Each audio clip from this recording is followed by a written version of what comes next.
히브리서 11장 4절에서 6절 믿음의 사람 아벨과 에녹. 믿음으로 아벨은 가인보다 더 나은 제사를 하나님께 드림으로 의로운 자라 하시는 증거를 얻었으니 하나님이 그 예물에 대하여 증언하심이라. 그가 죽었으나 그 믿음으로써 지금도 말하느니라.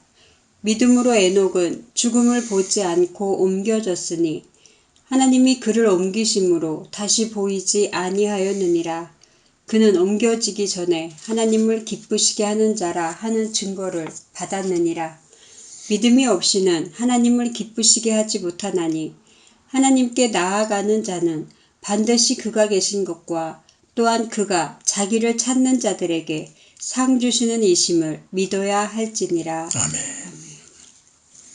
오늘 말씀 주제는 믿음의 사람 아벨, 믿음의 사람 에녹. 4절이 믿음의 사람 아벨입니다. 아벨은 가인보다 하나님께 더 나은 뛰어난 제사를 믿음으로 드렸습니다. 아벨은 아버지 아담으로부터 가르침 받은 대로 양의 첫 새끼와 그 기름으로 속죄 제물을 드렸습니다. 창세기 3장 21절. 여호와 하나님이 아담과 그의 아내를 위하여 가죽옷을 지어 입히시니라. 아멘. 굉장히 은혜의 말씀이죠. 창세기에서 가죽옷을 지어 입혔단 말은 짐승을 속죄 제물되는 짐승을 잡아서 제사 드리는 법을 가르쳐 주시고 또 무화과 나무 잎으로 가리고 있었던 그들의 옷을 벗기고 가죽옷을 은혜로 입혀주신 겁니다. 이 과정에서 가인과 아벨은 아버지로부터 그 제사에 대해서 배웠습니다. 그러니까 창세기 4장에 가인과 아벨이 하나님 앞에 제사를 드리죠.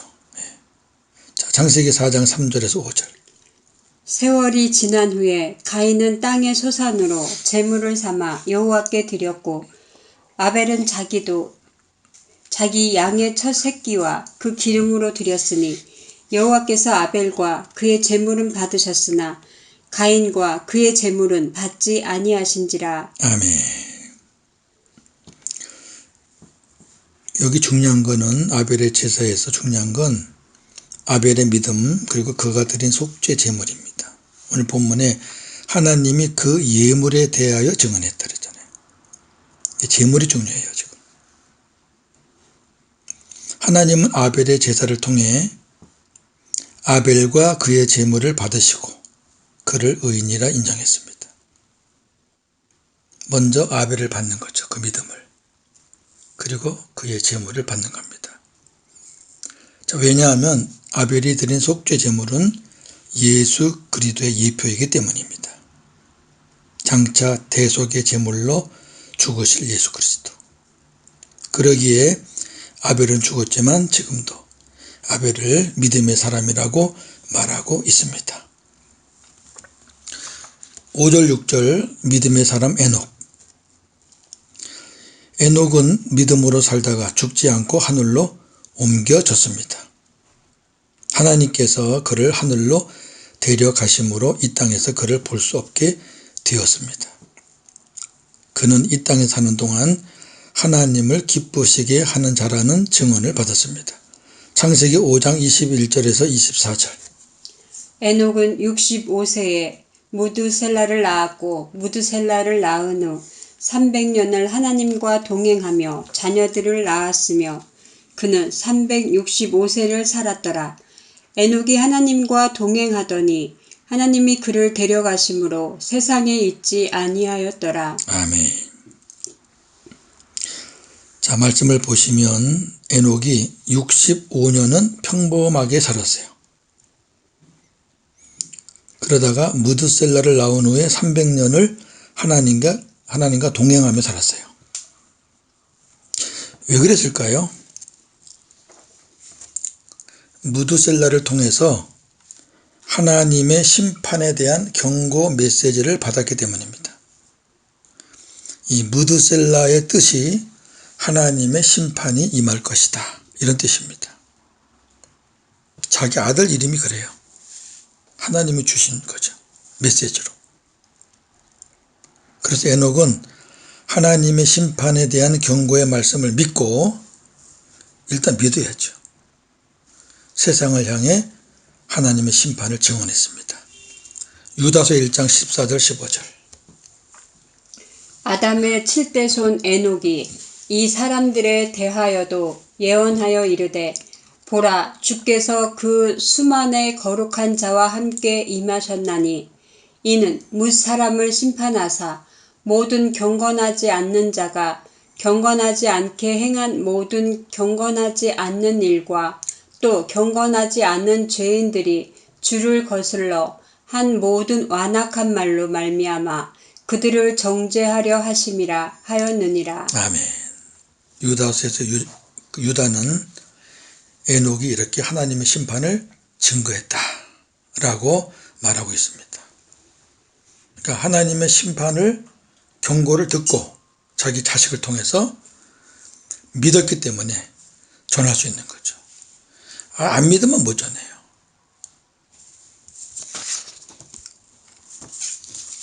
무드셀라는 969세까지 살았던 성경에서 가장 장수한 사람입니다. 무드셀라가 969세로 죽은 해에 하나님의 홍수 심판이 일어났습니다. 참 묘하죠? 창세기 5장 25절에서 32절. 무드셀라는 187세에 라멕을 낳았고 라멕을 낳은 후 782년을 지내며 자녀를 낳았으며 그는 969세를 살고 죽었더라.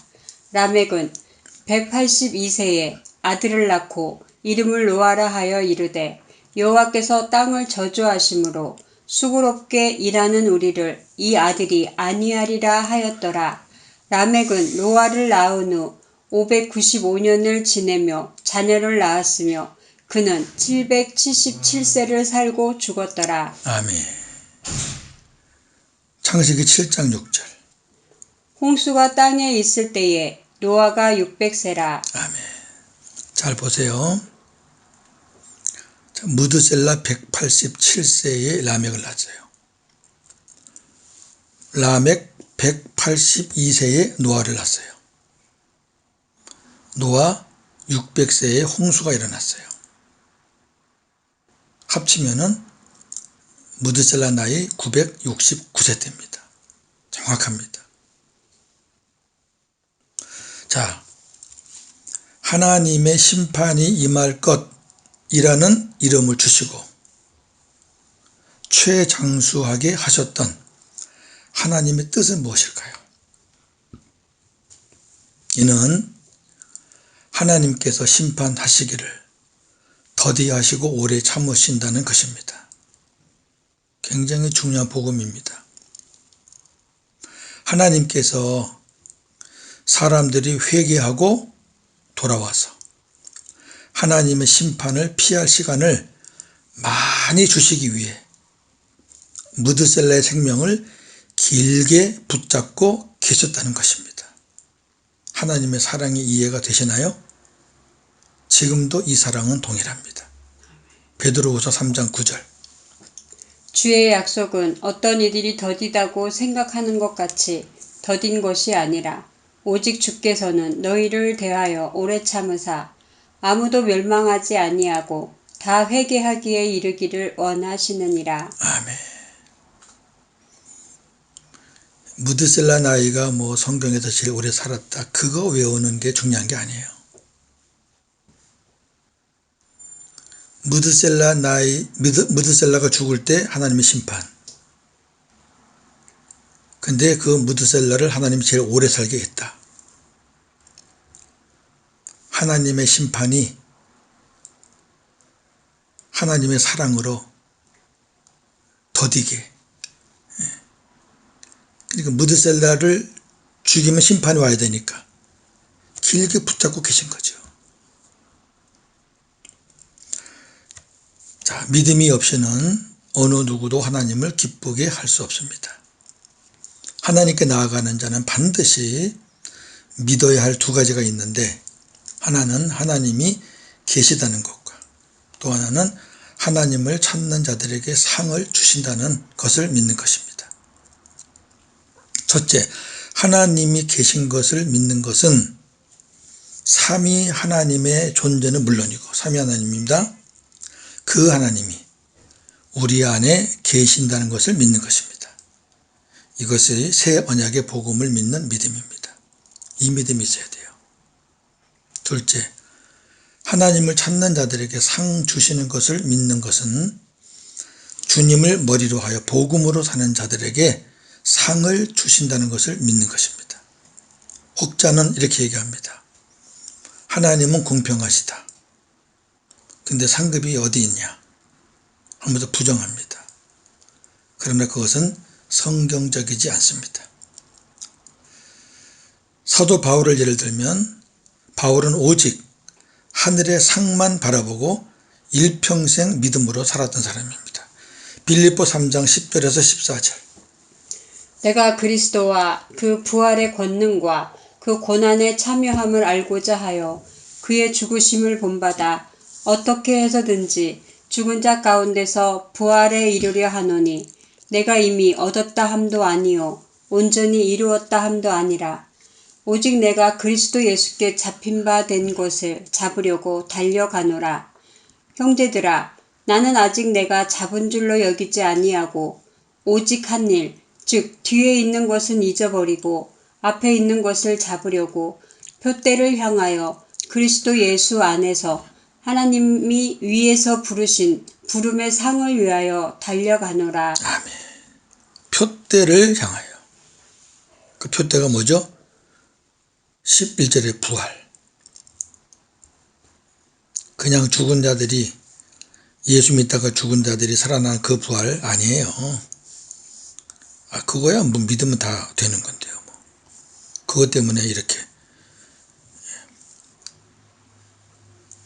다 놓고 달려갔을까요? 아니죠. 하나님이 위에서 부르신 부름의 상.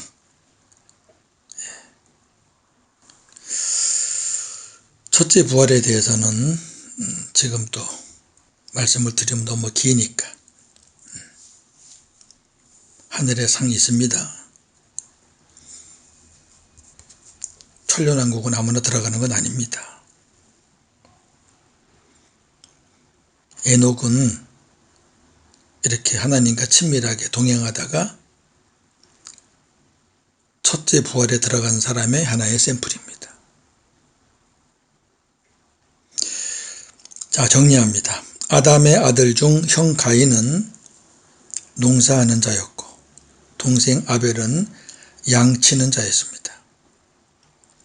아담이 타락한 후 하나님은 아담과 그 아내에게 가죽옷을 입혀주시면서 속죄 제사를 가르쳐 주셨습니다. 왜냐하면 타락한 이들이 다시 구원받을 수 있는 방법은 장차 오실 예수 그리스도의 대속 외에는 없기 때문입니다. 직업이야 어떠하든 하나님께 드리는 제사의 제물은 예수 그리스도를 예표하는 속죄 제물이어야 합니다. 그러나 형 가인은 땅의 소산물을 제물로 드렸습니다. 이는 하나님께서 원하시는 제물이 아닙니다. 우리 또한 예배할 때 직업이 어떠하든지 나를 위해 속죄 제물 대신 예수 그리스도와 하나가 되어 하나님 앞에 나아가야 하나님께서 받으십니다.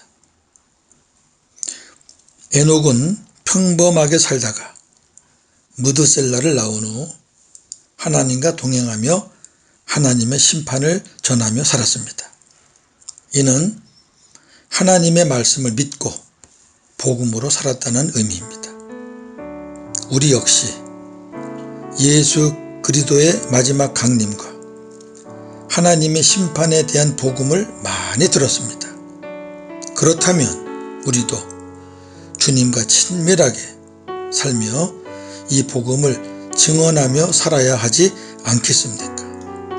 오늘도 복음으로 승리하시는 저와 여러분 되기를 주님의 이름으로 축원합니다. 아멘. 하나님, 가인과 아벨이 하나님 앞에 제사를 드렸는데 아벨과 아벨의 제물은 받으셨고 가인과 가인의 제물은 받지 않으셨다고 했습니다. 아벨은 속죄의 제물을 드렸습니다. 타락한 그들에게 필요한 건 속죄였습니다. 예수 그리스도를 예표하는 속죄 제물이었습니다. 이제 그 속죄 제물 대신 예수님이 우리 안에 계십니다. 우리가 예배할 때 영과 진리로 성령 안에서 예수 그리스도와 함께 하나님 앞에 예배 드리는 복음의 사람들이 되었습니다. 너무너무 감사합니다. 에녹은 평범하게 살다가 아들을 통해서 하나님의 메시지를 받았습니다. 그 말씀을 믿고 하나님과 친밀하게 동행하며 복음으로 살았습니다. 우리도 하나님의 은혜로 복음을 듣고 깨닫게 되었습니다. 예수님이 내 안에 계시다는 것과 하늘에서 우리 위해 기도하시는 주님이 때가 되면은 강림하셔서 주님을 모시고 사는 알곡들을 추수하신다는 복음을 들었습니다. 우리 안에 하나님의 생명이 없으면 구원받을 수 없습니다. 우리는 이 복음을 전해야 됩니다.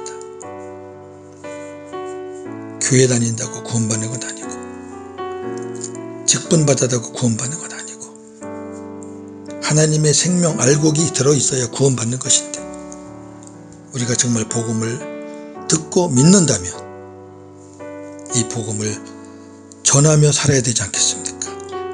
입술로 전하고 삶으로 전하고 오늘도 복음으로 승리하는 하루가 되게 하여 주시옵소서. 예수님의 이름으로 기도하옵나이다. 아멘.